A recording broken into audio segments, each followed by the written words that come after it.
Hello, brave readers! Welcome to our reading circle. Today, we will read a story about a grumpy duck who spreads her grumpiness to everyone that she meets. What do you think will happen in the end? Grumpy Duck, written by Joyce Dunbar, illustrated by Petra Horacek, read and adapted by Miss Cora Lee. Duck was feeling grumpy. The pond was dry, so she couldn't paddle in it. She had no one to play with. A little gray cloud appeared over her head. She waddled over to Dog, who was digging a hole. "I've got no one to play with," she said to Dog. You can play with me," said Dog, "if you like digging holes." "I don't," grumped Duck. "Digging holes would make my feathers dirty." "Uh-huh," Dog sighed. The little gray cloud got bigger. Pig was rolling in the mud. "I've got no one to play with," Duck said to Pig. "Come play with me," said Pig, "in my gloopy puddle." "No thanks," grumped Duck. "Ducks like water, not gloop." "Oink," honked Pig. The little gray cloud got even bigger. Rooster was cock-a-doodling. "I've got no one to play with," said Duck. "You can play with me if you like," said Rooster. "We could sing a cock-a-doodle chorus." "I just don't do cock-a-doodling," grumped Duck. "Squawk," said Rooster. The little gray cloud got bigger still. Rabbit was hopping around. "I've got no one to play with," said Duck. "Come and hop with me," said Rabbit. "We can see who can hop the highest." "You can, silly," grumped Duck. "I'm not silly," said Rabbit. The little gray cloud wasn't little anymore. It was big.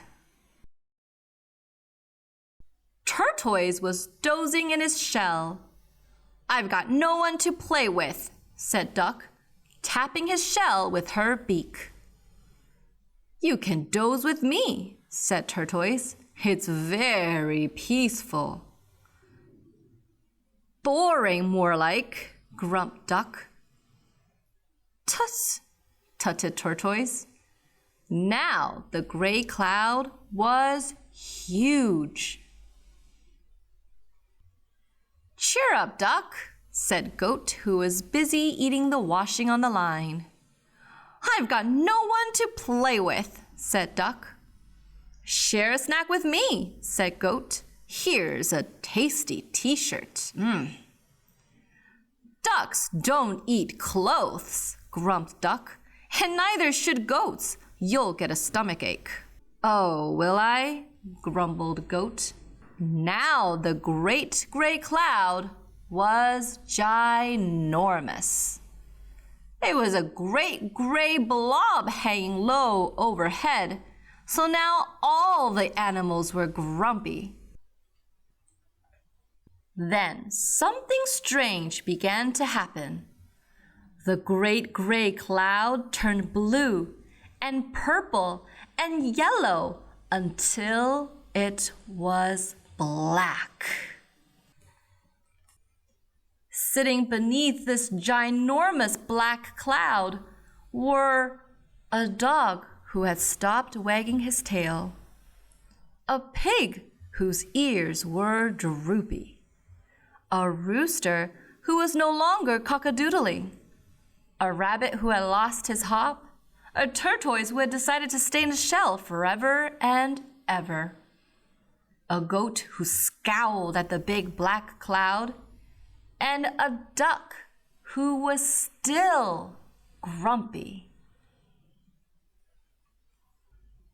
What sort of cloud was it?